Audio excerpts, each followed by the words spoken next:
Interesantísimo lo que estamos platicando, interesantísimo porque ya estamos de regreso, quedamos de regresar a seguir hablando de estos temas pues en esta mesa donde analizamos la reforma al Poder Judicial y toda la controversia que hay alrededor. Y hoy me puso tempranito en la mañana, era mediodía más o menos, ¿no, Claudia? Que pusiste, Mediodía.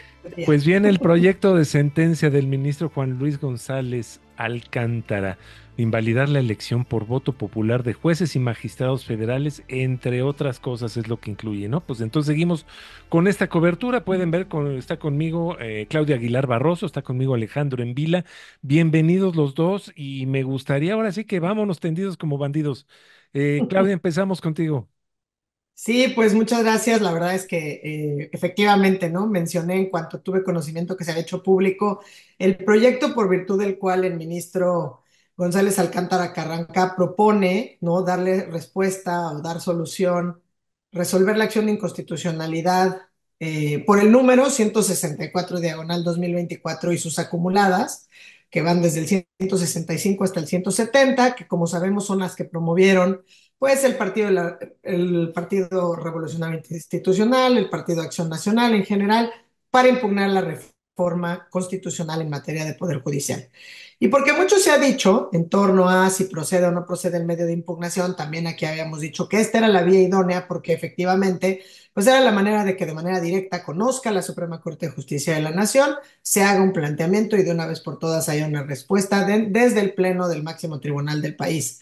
Con todo lo que ha venido pasando y que hemos venido platicando contigo, pues el día de hoy se hizo público este proyecto por virtud del cual el ministro pues hace un planteamiento muy interesante desde el mismo índice que plantea en el proyecto y por virtud del cual, dicho sea de paso, pues no solamente analiza, digamos, los impactos de la reforma, sino que propone que esta reforma judicial se anule parcialmente, ¿no? Es decir, parcialmente porque sí hace ciertas concesiones que me parece que como el propio ministro lo dice en alguna parte de su sentencia, que además hay que destacar, hace una especie de autocontención sin negar que tendrían la facultad, digamos que pues privilegiando el sortear y llevar a buen puerto la determinación que pueda hacer la Suprema Corte de Justicia para, digamos, nominar o no tergiversar la imparcialidad que pueda tener el máximo tribunal del país. Entonces, en el análisis realmente, básicamente lo que el ministro hace es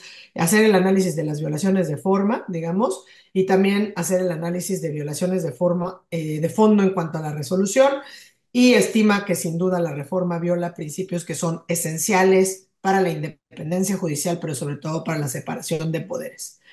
Si la Suprema Corte, el Pleno, aprobara el proyecto en sus términos, esto quiere decir que la reforma judicial, como la conocemos y como se ha venido socializando, quedaría por lo menos parcialmente sin efectos.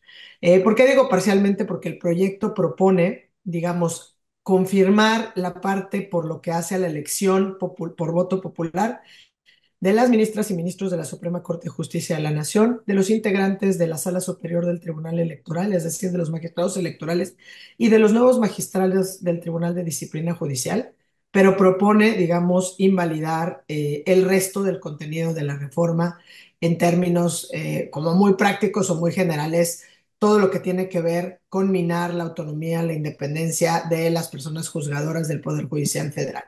Entonces, realmente se conservaría, por así decirlo, la autonomía actual que tiene el Poder Judicial y pues sin duda, ¿qué significa? Pues en términos prácticos, a mí me parece que la lectura, por lo menos personal que hago, es, hay una manera de proteger o tratar de proteger a personas juzgadoras, es decir, jueces, juezas, magistrados y magistradas, sobre la existencia o la idea de imponerles controles políticos a sus nombramientos y sobre todo imponerles sanciones de corte político. Y la sentencia, pues es interesante también porque enfatiza de alguna manera el término o la reacción y esto que hemos venido socializando en el sentido de que la reforma a la Constitución, pues en este sentido trasciende las facultades, digamos, porque se afectan derechos para todas las ciudadanas y ciudadanos porque se afecta o se debilita la justicia y si no se protege, pues realmente hay que velar por tener un poder judicial que sea verdaderamente un contrapeso y sobre todo un garante de los derechos y libertades de todas las y los ciudadanos. Sí me parece, hay que decirlo, que bueno, yo ahorita preguntaba si ha habido reacciones, hasta donde tengo entendido no ha habido reacciones o no he sabido yo reacciones propiamente del oficialismo, seguramente la tendremos mañana en la mañanera. Yo creo que, pues sin duda es un parteaguas, ¿no? Un parteaguas, el solo hecho de conocer este proyecto marca un precedente en la historia judicial de nuestro país. Me parece muy relevante que sea el ministro González Alcántara Carranca quien haga que plantee este proyecto, donde realmente se plantea o se proponga la nulidad de la reforma del Poder Judicial y pues lo que haría es realmente salvaguardar que por lo menos por lo que hace a personas juzgadoras se mantenga sin cambios el sistema judicial como lo conocemos, el de la carrera, los nombramientos, la permanencia y que pues esto pudiera lograr estar libre de influencias y sin que se comprometa el tema de la impartición de justicia.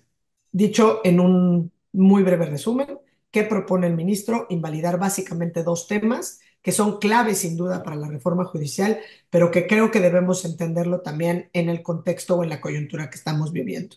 Sí se confirmaría la elección mediante voto popular de los ministros y ministras de la Corte, y de los magistrados del Tribunal Electoral, más la elección, digamos, por voto popular de los integrantes del nuevo Tribunal de Disciplina Judicial, pero se invalidarían sobre todo dos temas muy relevantes.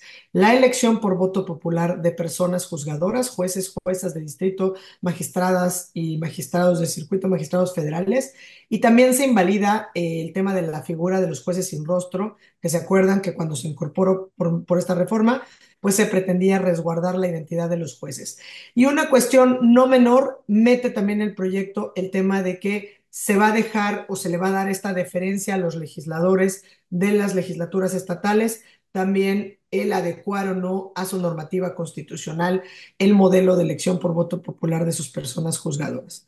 Entonces, el ministro, lo que además me parece que con un gran talante y con un gran ejercicio de autocontrol, el propio ministro propone que la Corte no haga ningún pronunciamiento respecto al tema de los salarios, es decir, de las remuneraciones de las y los ministros, ni la elección judicial respecto a los propios ministros de la Corte, justamente para salir de alguna manera de la crisis constitucional que se está viviendo y pues supongo que es por lo menos una buena, un buen mensaje, digamos, de buena fe para ojalá encontremos un punto de acuerdo para salir de esta Sí. crisis de constitucionalidad en la que estamos.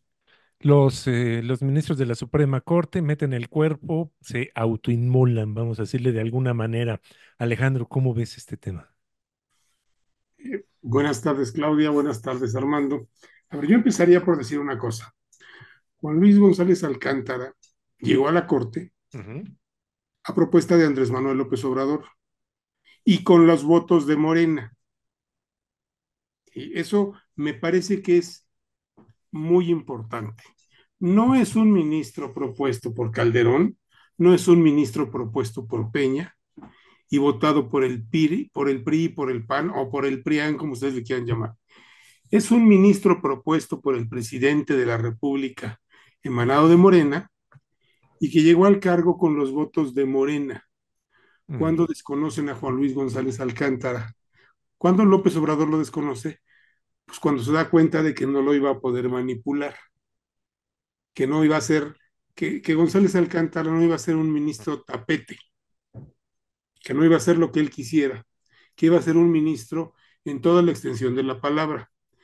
Pero vamos, llegó ahí porque ellos lo pusieron ahí. Ahora, otra cosa que tengo que señalar yo, pues creo que González Alcántara tenía que haber sido el presidente de la Corte que librara este proceso, este, este momento tan complicado. Creo que tenía que haber sido él. Lo que hace es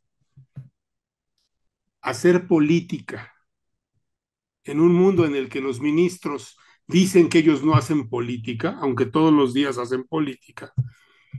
Es el único ministro que desde que todo este problema empezó, se dedicó a escribir semanalmente en un periódico de circulación nacional y abordar el tema sin aspavientos, sin rasgarse las vestiduras, con análisis, con propuestas, con seriedad, con mucha profundidad, hizo lo que ningún otro ministro de la Corte hacía: comunicar, comunicar, comunicar y comunicar. Hasta que llegó Lenia Batres, que a su modo, pero sí comunica. Puede no gustarnos, pero sí comunica. Eh, Esto que ofrece González Alcántara, y yo sí creo que debo destacarlo, es una salida a una, ya lo dijo Claudia, a una enorme crisis constitucional en la que ya estamos y que puede crecer todavía más y que va a dañar, si crece más, ya dañó, pero va a dañar todavía más la confianza en el país, las posibilidades de crecimiento del país, las posibilidades de generación de empleo. eh, y además, por supuesto, tan importante como eso, los derechos de todas las personas que están en este país, ciudadanos mexicanos, extranjeros residentes, visitantes, porque las leyes protegen a todas las personas que pisan el territorio nacional. Todos son afectados por esta, que pues hay que decirlo, lo hemos repetido aquí, es una mala reforma hecha sobre las rodillas, con unas prisas pues, que uno no acaba de entender, a menos que quiera entrar a la teoría de la conspiración y pensar, pues, ¿qué saben que va a pasar en Estados Unidos que les surge tanto sacar esto? ¿Qué los apresura tanto para querer modificar la arquitectura del Estado mexicano? No la arquitectura, la ingeniería del Estado mexicano, o sea, los cimientos del Estado mexicano hasta el fondo, con una mayoría obtenida de manera cuestionable y tramposa. ¿Sí? No hay legitimidad en esta reforma. González Alcántara lo que hace es ofrecer una salida en la que nadie gana todo y nadie pierde todo. Así se hacen las negociaciones serias. ¿Sí? A ver, algo que seguramente Claudia ya lo pensó, lo vio pero se le pasó a decirlo, está protegiendo la carrera judicial. Está protegiendo la carrera judicial. Y Armando, lo dijiste muy bien, para quitarles este argumento de que yo solo he escuchado a abogados, incluso abogados brillantes, decir últimamente, es que los ministros protegen solo sus derechos humanos. Ahora sí están preocupados porque les afecta a ellos. A ver, se están inmolando. González Alcántara dice, aquí están nuestras cabezas. Y como dijo Claudia, no desconoce que tiene la facultad de anular todo, pero en aras de encontrar una salida a esto que se está complicando cada día más, dice, bueno, ofrece las cabezas de todos los ministros de la Corte, vamos a elegir una Corte por voto popular, pero dejemos a un lado la ilegalidad y la locura de querer renovar al Poder Judicial completito por voto popular. A ver, esto le conviene al INE, porque no es lo mismo organizar una elección de 9 ministros, Ujú. que es perfectamente organizable, y debe costar, pues yo creo que el 2% de lo que costaría la que hoy les correspondería organizar, creo que son 800 y tantos para este año y 800 y tantos para el siguiente, Sí. personas juzgadoras. Eh, a ver, organizar una elección de 9 ministros se puede y bien y fácil. Organicemos esto, llevemos la legitimidad del voto popular a la Corte, a ese Tribunal de Justicia que a mí sigue sin gustarme, pero bueno, entiendo que en política hay que negociar, ceder y conceder, y yo admiro que González Alcántara haga política en un momento en el que se necesitaba que la Corte hiciera política, y creo que el único que lo entendió fue él. Ujú. Al INE le conviene, ¿Y a a la la presidenta? presidenta Sheinbaum, a ver, le da una salida que le quita todo este debate creciente sobre si ya se colocó ella misma y todo su gobierno en la condición de desacato, ¿sí?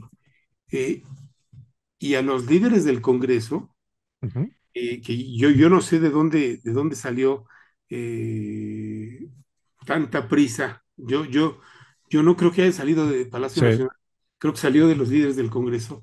Eh, le, Les permite lavarse la cara y quitarse la condición de golpistas de las que ya los están acusando varios. sí, ¿Sí? Pierde la corte, bueno, pierde esta corte. ¿Sí? sí, Y, sí, sí. pero vamos, creo que es una manera novedosa, imaginativa, interesante de salir del problema, en la que, insisto, Ujú. no, nadie pierde todo y nadie gana todo. Muy Así bien. debería ser la política. Y bueno, lamento tener que terminar mi intervención con algo que seguramente no les va a gustar. Venga. Personalmente veo muy difícil que el ministro consiga los 8 votos. Se necesitan 8 votos para que esto pase. Es lo que te iba a preguntar, es lo que les iba a preguntar a los dos. ¿Qué sigue? Vaya, porque esto es un Pues proyecto, esto no, no, Este es un no, sí. proyecto. esto te tiene que aprobar todavía. ¿Qué sigue? A ver, voy a retomar de esto que dijiste, Alejandro, y sí, o sea, coincido en todo, incluso que habíamos platicado aquí muchas veces, la brillantez del ministro González Alcántara, sobre todo incluso de afrontar o de mandar hacia la ciudadanía, pero con artículos, digamos, hablando de los temas coyunturales, pero a propósito de temas o históricos o que Así estaban es. ocurriendo en paralelo. Yo creo que eso fue un gran acierto que lo ha puesto siempre o lo ha retratado, la verdad, como el jurista y el hombre íntegro que es, que me parece que hay que destacarlo sobre todo en estos momentos de tantos encontronazos. Coincido también en lo que dices, que claramente pues esto es una salida política. O sea, a ver, incluso si vieron el día de hoy, aparte del proyecto, pues está por ahí en el ruido en la red que se prepara la renuncia de 7 de los 8 ministros y que 4 ministras no presentarían la renuncia, ¿no? Es decir, las 4 ministras se le sumaría, digamos, a la ministra Ortiz, a la ministra Esquivel y a la ministra Batres, se le sumaría a la ministra presidenta. Y yo lo veo así como pues la capitana del barco que se hunde, que se va a hundir con el barco,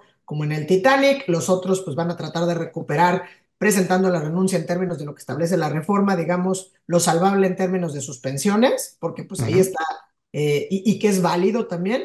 Y al mismo tiempo se presenta este proyecto del ministro que, como bien señalas, pues no es que no nos vaya a gustar, la realidad es que se impone, ¿no?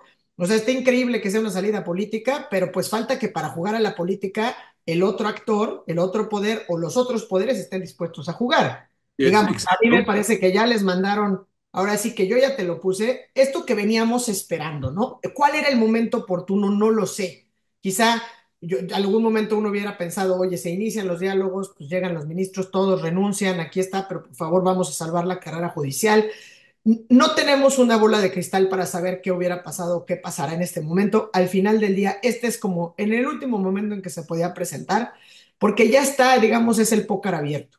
Yo creo que hay una interpretación también que está sobre la mesa. Primero, me parece que hay que esperar a ver reacciones para saber, pues medirle un poco qué tanta crisis queremos seguir elevando, porque pues si vemos otra vez el manotazo desde el Poder Legislativo y desde el Poder Ejecutivo, pues nada de lo que hagan los ministros pues va a cambiar y quedará efectivamente, como dices, en un tema testimonial, mucho más allá de si se alcanzan los votos o no. Si lo queremos dejar nada más en en la sede de los votos, creo que hay dos posturas totalmente distintas, que al interior de la Corte también han sido planteadas. Es decir, ¿se requieren estos famosos 8 votos o no se requieren los famosos 8 votos en términos de lo que establece la propia reforma? ¿No? Lo más ortodoxo, como bien señala, sería decir, bueno, como nosotros estamos incluso invalidando la reforma y no estamos convalidando parte, pues vamos a asumir que requerimos esa mayoría calificada de los 8 votos que antes de la entrada en vigor de la reforma, pues estaban previstos para poder declarar la invalidez en acciones de inconstitucionalidad. Eso no quiere decir que no sea válida la otra lectura, porque si tomamos en consideración que la reforma está en vigor desde el día siguiente de su publicación, en esos términos, pues lo que establece es que para resolver en el Pleno, pues se requiere una Sí. mayoría de 6 votos. E incluso lo podríamos llevar al absurdo que podría funcionar con solamente 9 personas en el Pleno para que se requiera esa mayoría de 6 votos. Y Eh, es igual de válida, como tú dices, igual de es válida. igualmente En este válida momento la interpretación ya es política. y creo que se valdría también saber qué interpretación política le das a partir de las reacciones que se le den digamos, a este proyecto, ¿no? Pero eso, como dices tú, es francamente el territorio de lo político, no tendrá nada que ver con lo jurídico, es metajurídico absolutamente. Y creo que además tenemos pues a la Cámara de Diputados desde, en sesión permanente o en receso desde el domingo, desde el día de ayer, para el tema de la irreformabilidad, más bien de la inimpugnabilidad de las reformas de ediciones a la Constitución, La nueva teoría de la Constitución. ¿no? Su nueva teoría de la Constitución. Y bueno, pues la verdad es que esto en teoría, si se aprueba, se discute y se vote, aun cuando sea solamente testimonial, me parece que el impacto sí es importante y que finalmente veremos algo de la Corte que por lo menos nos deje decir, ahora sí que no te metas con la carrera judicial, como bien lo ponías, y que es algo que veníamos, creo que todas y todos pidiendo a gritos, porque si al final del día la intención que siempre tuvo el presidente López Obrador fue sustituir a la cúpula por los privilegios, por cualquier cantidad de argumentos lógicos, jurídicos, fundados o no.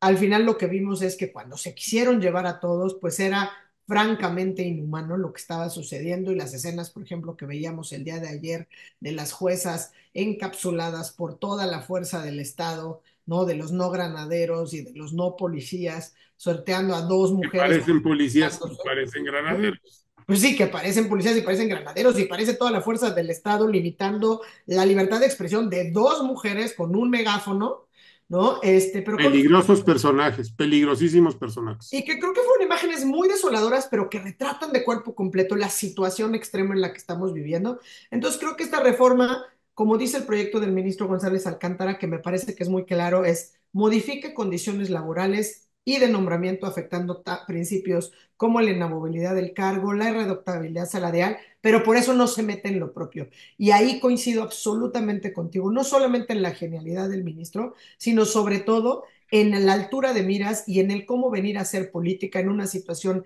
extrema de crisis en las que nos encontramos, porque justamente, y lo voy a leer textualmente, hay un párrafo de su proyecto Ujú. donde dice que es la conciencia de que la legitimidad de actuar del tribunal ha sido erosionada injustificadamente en la opinión pública y de la necesaria mesura institucional que debe imperar en la relación entre los poderes de la Unión, la que nos lleva a autocontener nuestro análisis y a evitar realizar un pronunciamiento respecto a la reforma que se realizó al régimen aplicable a las ministras y a los ministros que integran esta Suprema Corte de Justicia de la Nación. Creo que eso lo describe en un párrafo de cuerpo completo. Eso habla del gran talante que tiene y cómo ahí está la buena fe, digamos, los ministros y ministras no pueden hacer nada más. Está, digamos, del otro lado, saber si se van a sentar a hacer política en aras, sin duda, de evitar pues mayores polarizaciones y, como dicen, apelar a la mesura institucional que debe imperar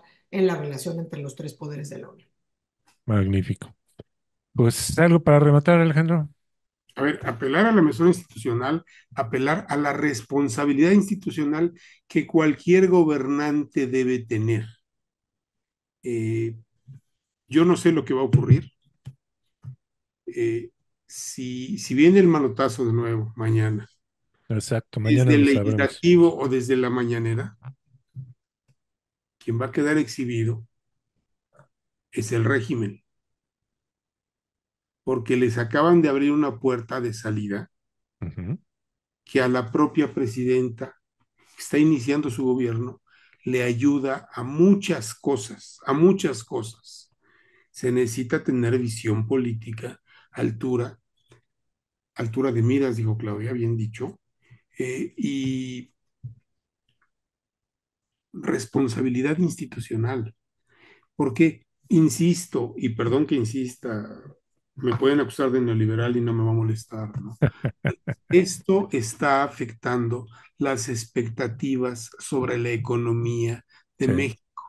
Y eso que suena bien neoliberal significa menos empleos para la gente, menos empleos para los universitarios que egresan de las escuelas, menos empleos para los bachilleres que no sí, quieren de una carrera universitaria y buscan un trabajo, porque implica menos inversiones, no solo extranjeras, también nacionales. En estas condiciones, con estos manotazos, con estos arranques de soberbia y arrogancia que le hemos visto, por ejemplo, al líder del Senado, eh, de verdad, ni claro. un empresario mexicano, menos extranjero, va a invertir seriamente en el país. ¿Por qué? Porque está tan confuso el asunto que, insisto, yo me rehúso a creer que toda esta arrogancia viene de Palacio Nacional. A mí me parece que los legisladores están enloquecidos, y lo digo con respeto. No estoy faltando al respeto, pero están actuando de una manera muy poco responsable. Ujú. Eh, a ver, no han entendido. El enemigo no es la sociedad, su adversario eran los partidos políticos, y por la buena o por la mala, pero ya les ganaron. Ahora es gobernar para la sociedad. Exacto. Y lo que están Pues haciendo es desgobernar para la sociedad con este tipo de reformas y parches a las reformas. Insisto, esta nueva teoría de la Constitución, de la supremacía constitucional, es un despropósito. Vamos, no hay un país democrático que, que eche para abajo el principio de irretroactividad de la norma. muy bien. Aquí se lo están cargando. Digo, ese y otras cosas. Pues ya estaremos analizando este y otros temas y sobre todo que, bueno, ya está mandándonos Claudia por ahí una reacción, pero bueno, vamos a ver qué ocurre mañana, vamos a ver qué ocurre mañana en Palacio Nacional, vamos a ver mañana qué ocurre en San Lázaro, porque ya ves que dicen y se desdicen y luego dicen otra vez, entonces vamos a ver qué pasa mientras, pero ya tenemos ahí el análisis de lo que es este proyecto y vamos a ver cómo evoluciona y por supuesto vamos a estar muy pendientes a la hora que ustedes digan vamos a salir, pues salimos porque esto hay que darle seguimiento y hay que estar muy bien informados qué es lo que está ocurriendo con todo este tinglado de la reforma al Poder Judicial. Pues una vez más, muchas gracias, Claudia Aguilar Barroso, muchas gracias. ¿Dónde te encontramos? ¿Dónde te seguimos? Muchísimas gracias a ustedes. Me encuentran en X como @C Aguilar Barroso. Perfecto, muchas gracias, Claudia. Alejandro en Villa Fisher, también muchas gracias. Tus comentarios, tus puntos de vista, ¿dónde te encontramos? ¿Dónde podemos saber de ti? En X también, @ en Vila Fisher, y los lunes en Eje Central. En Eje Central, no dejen de leerlo. Y nosotros somos Conexionistas MX, nos encuentran en Facebook y en X. Somos Conexionistas México en YouTube y en Spotify. Y en Telegram nos encuentran nada más como Conexionistas. La música es de Alejandro Sabo, ahorita lo encuentran en YouTube y el diseño es de Sofía Reynoso. Ahí la encuentran en X y en Facebook. Muchas gracias, nosotros somos Conexionistas. ¿Te pareció interesante este video? ¿Quieres ver y escuchar más contenido de este tipo? Conviértete en un patrocinador de Conexionistas. Visita nuestro Patreon y escoge la manera en que tú puedes ayudarnos a seguir creando contenido de calidad. Encontrarás la liga en la descripción de este video. No lo olvides, con tu patrocinio puedes ayudarnos a realizar más contenido de calidad, contenido de Conexionistas.